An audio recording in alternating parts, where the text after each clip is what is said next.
ക്യാൻസറിനെതിരെ പൊരുതാനായി Calicut city service സഹകരണ ബാങ്കും MVR cancer സെന്ററും സംയുക്തമായി അവതരിപ്പിക്കുന്ന ക്യാൻസർ ചികിത്സാ സഹായ പദ്ധതിയാണ് മാസ് കെയർ. വാർത്തകൾ തുടരുന്നു. Meppadi Loveshore special school physiotherapy centre നവീകരിച്ചു. തിരുവനന്തപുരം ആസ്ഥാനമായ ഡിഫറന്റ് ആർട്ട് സെന്ററിന്റെ ആഭിമുഖ്യത്തിൽ നവീകരിച്ച സെന്റർ ജീവകാരുണ്യ പ്രവർത്തകൻ ഗോപിനാഥ് മുതുകാട് ഉദ്ഘാടനം ചെയ്തു.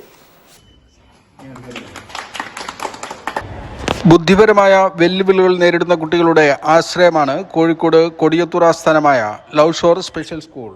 ലൗഷോറിന്റെ വയനാട് മേപ്പാടിയിലെ ഫിസിയോതെറാപ്പി സെന്ററാണ് ഗോപിനാഥ് മുതുകാട് നേതൃത്വം നൽകുന്ന തിരുവനന്തപുരം ആസ്ഥാനമായ ഡിഫറന്റ് ആർട്ട് സെന്ററിന്റെ ആഭിമുഖ്യത്തിൽ നവീകരിച്ചത്.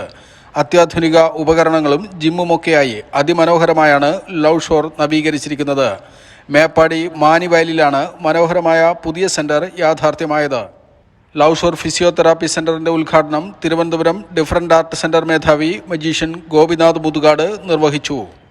ഞങ്ങൾ അവിടെ ഒരു ലൈബ്രറിയൻ, ഒരു സിവിയർ ഓട്ടിസം ഉള്ള ഒരു കുട്ടിയായിരുന്നു. ആ കുട്ടി രംഗനാഥ് എന്നാണ് ആ കുട്ടിയുടെ പേര്. അവനവിടെ വരുന്ന സമയത്ത് ഒരുപാട് പ്രശ്നങ്ങളുള്ള കുട്ടിയായിരുന്നു. പക്ഷെ ഇന്നവിടെ എല്ലാ മാസവും സാലറി മേടിക്കുന്ന ലൈബ്രറിയൻ ആക്കി മാറ്റി. എന്താ കാരണം എന്നറിയാമോ? അവിടെ 4 പുസ്തകം എടുത്തു കഴിഞ്ഞാലും അവന്റെ ബ്രെയിനിൽ അവിടെ സൂക്ഷിക്കും. കൃത്യം ആ ദിവസമാവുന്ന സമയത്ത് അവരെ വിളിക്കും, പുസ്തകം തിരിച്ചു കൊണ്ടുവരാൻ വേണ്ടി പറയും. അവൻ രജിസ്റ്റർ വേണ്ട, കമ്പ്യൂട്ടർ വേണ്ട, ആയിരക്കണക്കിന് പുസ്തകങ്ങളെ കൃത്യമായിട്ട് കൺട്രോൾ ചെയ്യാൻ സാധിക്കും. ഒരു നമ്പർ പറഞ്ഞു കഴിഞ്ഞാൽ അത് ഏത് പുസ്തകമാണെന്ന് പറയാൻ സാധിക്കും. നമുക്ക് പറ്റുമോ? ഇല്ല.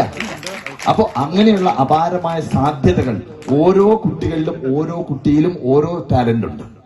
ആ ടാലന്റ് കണ്ടെത്തുവാനുള്ള ഒരു സാധ്യത കൃത്യമായിട്ടുള്ള ഓക്യുപേഷണൽ തെറാപ്പിസ്റ്റുകളും സൈക്കോളജിസ്റ്റുകളും ഒക്കെ കൂടിച്ചേർന്ന് നമുക്ക് പ്രവർത്തിച്ചു കഴിഞ്ഞാൽ നമുക്ക് അവരെ ഡെവലപ്പ് ചെയ്യാൻ സാധിക്കും.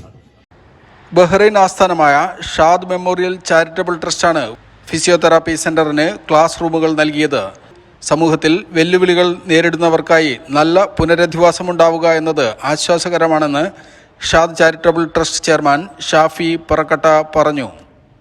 600ഓളം കുട്ടികളുടെ ആശ്രയമായ ലൗഷോറിന്റെ നവീകരണം ഏറെ ശ്രമകരമായിരുന്നെന്ന് Loveshore charitable trust general secretary UA Muneer പറഞ്ഞു.